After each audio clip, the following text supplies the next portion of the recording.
बड़ी मुश्किल से बानी तोहके भुलाई, बड़ी मुश्किल से बानी तोहके भुलाई। याद ना दोबारा पड़ही है जान, भले तोहरा याद में घुट घुट के जी, भले तोहरा याद में घुट घुट के जी। फेरू लौट के न अइहा हे जान, फेरू लौट के न अइहा हे जान।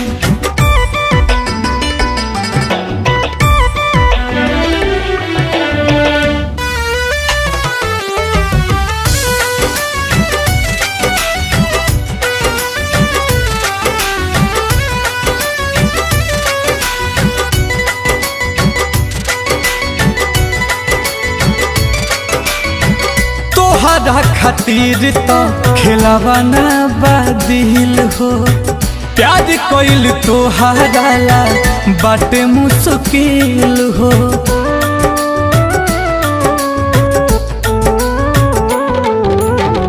तोहरा खातिर तो खिलावाना बादिल हो, प्यार कोइल तोहरा ला बाटे मुश्किल हो। ढेर दिन बाद बाटे अखियाई सुखल, अब ना दोबारा रोवही है जान। भले तोहरा याद में घुट घुट के जी, फेरू लौट के न अइहा हे जान, फेरू लौट के न अइहा हे जान।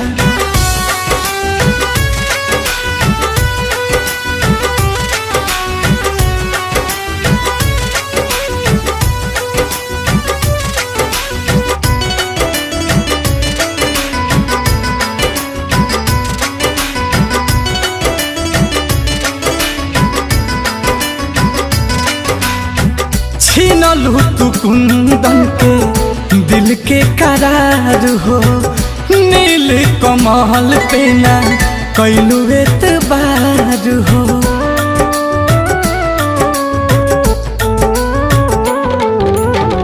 छीनलू तू कुंदन के दिल के करार हो, नील कमल पे ना कैलू एतबार हो।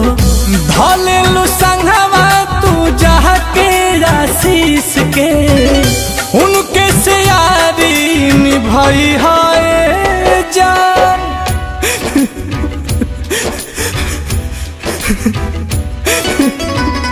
फेरू लौट के न अइहा हे जान, फेरू लौट के न अइहा हे जान।